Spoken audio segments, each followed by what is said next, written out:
માત્ર 630 રૂપિયામાં ઋષિકેશથી તમને સોનપ્રયાગ લઈ જવામાં આવે છે. અને આવી રીતની બસ હોય. નવા ચશ્મા લીધા છે એટલે થોડા ફોર્મમાં છે. છપરી પ્રોમેક્સ. આ તો તમે નહીં લીધા છપરી જાણ. તમે અહીંયા પણ રાઉન્ડ ટેબલ ઉપર બેસીને અને ગંગા નદીનો જે વ્યૂ છે એને એન્જોય કરીને પણ તમે ખાઈ શકો છો. એટલું સરસ મજાનું ઋષિકેશનું આ કેફે છે. ફોટોગ્રાફી ના કહો. હેલો, ગુડ મોર્નિંગ, જય માતાજી, હર હર મહાદેવ. આજે 31 તારીખ છે અને સવારના 11 વાગ્યા છે. અમે નાહી ધોઈને ફ્રેશ થઈને નીકળી ગયા છીએ. વંશભાઈ એકદમ ટ્રેકિંગ લુકમાં આવી ગયા છે. નીલ શર્મા. હવે અમે જઈએ છીએ ચા નાસ્તો કરવા માટે અને પછી આજે ઋષિકેશ એક્સપ્લોર કરીશું. એક્ટિવા રેન્ટ ઉપર લેવી હોય તો આ રીતે મળતી હોય છે. આજે રવિવાર છે તો લગભગ 600-700 રૂપિયા રેન્ટનું, 800 રૂપિયા ચાલે છે. અને નોર્મલ દિવસ હોય ને તો 500ની આસપાસમાં મળી જાય. 400 થી 500માં મળી જતી ભાઈ. મોર્નિંગ બ્રેકફાસ્ટ અમારો રેડી થઈ ગયો છે એટલે અમે આવી ગયા છીએ. છોલે કુલચે છે માત્ર 60 રૂપિયામાં. આ રીતે છોલે આપે, કુલચે આપે, ડુંગળી હોય, મરચાં હોય. અને ભાઈ કેવો ટેસ્ટ છે? મસ્ત, સારો છે. કેવો છે ટેસ્ટ વંશભાઈ? આ છે ઋષિકેશનો તપોદાન ઘાટ. અને ઘણા લોકોના વિડીયોઝને એવું તમે જોયું હશે કે આ જગ્યા પરથી લોકો બનાવતા હોય છે. અને ત્યાં સામે જે બ્રિજ દેખાય છે એ કંઈક ગ્લાસનો બ્રિજ બનાવેલો છે. એવું છે ને ભાઈ? ગ્લાસનો બ્રિજ છે કે એ બ્રિજ પરથી ચાલીને સામે આ મંદિર સુધી જવાય છે. એટલે બધા ત્યાંથી ત્યાં જતા હોય છે. અને આ મસ્ત મજાનું અહીંયા રિવર રાફ્ટિંગ પણ શરૂ થઈ ગયું છે. જુઓ, હમણાં ત્યાં એક જણે ડાઈ કરી, હાલ જ ડાઈ કરી છે લાઈવ. લગભગ કેટલા 25-30 રિવર રાફ્ટિંગ જતી રહી છે ને અત્યારે. અને અહીંયા બેસવા માટે બધા સ્ટેપ બનાવેલા છે, નીચે ઉતરવા માટે પણ. તો આવી રીતે બધા અહીંયા બેસી શકે છે. ત્યાં ઘણા લોકો એકદમ ગંગા નદીની આગળ એકદમ બેસવું હોય ને તો ત્યાં બધા બેસતા હોય છે લાઇનસર. અહીંયા આવીને બધા શાંતિથી બેસે છે. ઘણા લોકો નહાતા પણ હોય છે. આ છે લક્ષ્મણ ઝૂલા. અમે આવી ગયા છીએ અને આ બાજુ તમે જુઓ, આ ગ્લાસ બ્રિજ પણ અહીંયા બનાવેલો છે.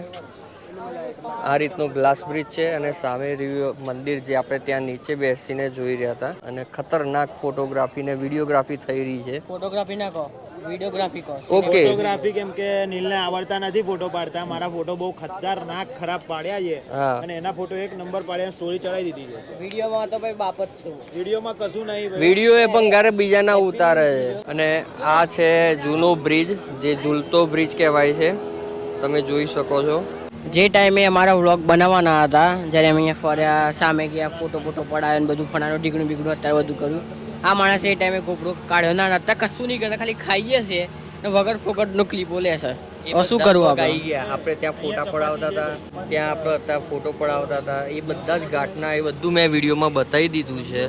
ત્યાંથી આપણે જે બ્રિજ ઉપર આયા, મેં તો એક વખત જોયું નહીં. તમારો ગોપડો કાઢી બેઠા મારે તને એમ કહેવાનું જો નીલ તું આવજો. પણ હું તમારી આજુબાજુ જ ફરકું છું. પેલા હું કે મચ્છરની જેમ તો મને તો દેખાયું ના. કરી દો. જો ઘાટનો વિડીયો બતાવ્યો છે કે નથી બતાવ્યો? ઘાટ પરથી આપણે અહીંયા આગળ જે પથ્થરવાડી જે જગ્યા હતી ત્યાં આયા એ પણ બતાડેલો છે. અને બ્રિજ ઉપર આયા એ પણ બતાડેલો છે વિડીયો. જોવું છું હું તો બ્લોગમાં આવી જશે, જોઈ લેજે. જોઈએ છે. સલામ છે. પણ અહીંયા એક નવી સિસ્ટમ એવી છે કે તમે ફોટો પાડીને જતા રહો એટલે એમને અહીંયા બીજા કસ્ટમર આવ્યા હોય એ બેસી ના શકે. તમે ફોટોગ્રાફી કરતા હોય એટલે તો તમારે પહેલાં 100 રૂપીસ ટેબલ ચાર્જ આપવાનો છે. એટલે કે 100 રૂપિયા ટેબલ ચાર્જ આપવાનો અને એ તમારા બિલમાંથી માઇનસ થઈ જશે. એટલે તમે ઓર્ડર કરો તો એ બિલમાંથી માઇનસ થઈ જાય 100 રૂપિયા. બાકી તમારે પહેલાં એડવાન્સમાં 100 રૂપિયા કેશ યા તો ઓનલાઈન આપવા પડશે. અને ઋષિકેશમાં બધી જગ્યાએ યુપીઆઈ બી ચાલે છે, કેશ બી ચાલે છે, બંને વસ્તુ ચાલે છે. એટલે ના, યુપીઆઈ બી ઓલ નાનાથી નાના જે બી હોય છે ને. અમે સવારમાં જે છોલે કુલચે ખાધા તો એ નાના વેન્ડર પાસે બી યુપીઆઈ છે. એટલે બધી જગ્યાએ યુપીઆઈ ચાલે છે. તો એવું ના રાખતા કે કેશ લઈને આવવા પડશે. પણ આગળ જેમ જેમ ઉપર જશો એમ કેશ રાખજો. કેમ કે ત્યાં નેટવર્કની પ્રોબ્લેમ હશે. અહીંયા ઋષિકેશમાં નેટવર્કની પ્રોબ્લેમ ક્યાંય પણ નથી. એટલે તમને ઇઝીલી યુપીઆઈ કરી શકશો. આ મસ્ત મજાનું કેફે છે, તમે જુઓ. અહીંયાની વાઇબ એક ચેક કરો. આવી રીતનો વ્યૂ આવે છે, બ્રિજ આવે, ગંગા નદી પણ અહીંયાથી દેખાય છે.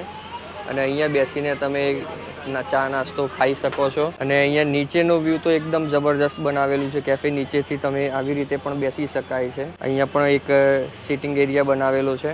તમે અહીંયા પણ રાઉન્ડ ટેબલ ઉપર બેસીને અને ગંગા નદીનો જે વ્યૂ છે એને એન્જોય કરીને પણ તમે ખાઈ શકો છો. એટલું સરસ મજાનું ઋષિકેશનું આ કેફે છે. રામઝુલાથી તમારે હવે અહીંયાથી લક્ષ્મણ ઝુલા, જાનકી ઝુલા એવી રીતે જવું હોય ને તો અહીંયા શટર સર્વિસ ચાલતી હોય છે, એટલે 10-20 રૂપિયામાં તમને લઈ જતા હોય છે. આ જે લોકેશન છે ત્યાં ઓલો રહ્યો લક્ષ્મણ ઝુલા બ્રિજ, ત્યાંથી તમારે આવવાનું છે હોય છે. અને આ રહ્યું ટેક્સી સ્ટેન્ડ, કે આ ટેક્સી સ્ટેન્ડે તમે અહીંયા આવીને ઊભા રહો ને એટલે લોકલ શટલ રિક્ષાઓ લોકલ જીપ ચાલતી હોય છે.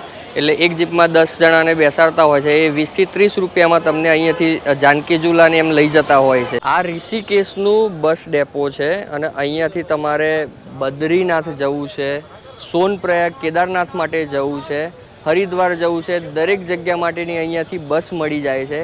અમે બુક કરાવી છે સોનપ્રયાગ માટે, જેમાં તમે એડવાન્સમાં ત્યાં ટિકિટ બારી છે, ટિકિટ બારીથી તમારે ટિકિટ લઈ લેવાની હોય અને એના ઉપર તમારી સીટ નંબર લખેલો હોય, એટલે એક તમારી સીટ રિઝર્વ થઈ જાય. ઊભા રહીને કેવી રીતે નથી જવાનું હોતું, એટલે એક સારી સુવિધા હોય એવું લાગે છે. કેમ કે અહીંયા જે લોકલ ટેક્સીવાળા છે ને એમના રેટ પૂછ્યા તો સોનપ્રયાગના એ લોકો 800 થી 1000 રૂપિયા કહેતા હોય છે. એટલે તમારા એક રીતે એવું કહેવાય કે 200-300 રૂપિયા જેવું તમારું આમાં બચવાનું છે. એટલે આવી જ લો બજેટમાં જો ટ્રીપ કરવી હોય ને તો અહીંયા એના લોકલ ટ્રાન્સપોર્ટ જે ગવર્મેન્ટ તરફથી જે ટ્રાન્સપોર્ટેશન હોય ત્યાં તમારે ઇન્ફોર્મેશન લેવાની, ત્યાંથી તમે જાઓ તો તમને થોડુંક બહુ ઓછા રેટમાં તમે જઈ શકો છો. અને સવારે 4 વાગ્યાથી લઈને 12 વાગ્યા સુધી આ રીતે બસ કન્ટિન્યુઅસ અડધો કલાકના ગેપમાં આવતી હોય છે. એવું કહેવાય કે 4 થી લઈને તમે 6-7 વાગ્યા સુધીમાં આવી જાઓ ને તો ઓછો રસ મળે, ઓછો ટ્રાફિક, જલ્દી તમે પહોંચી શકો છો. અને આવી રીતની બસની સુવિધા હોય છે બેસવા માટેની.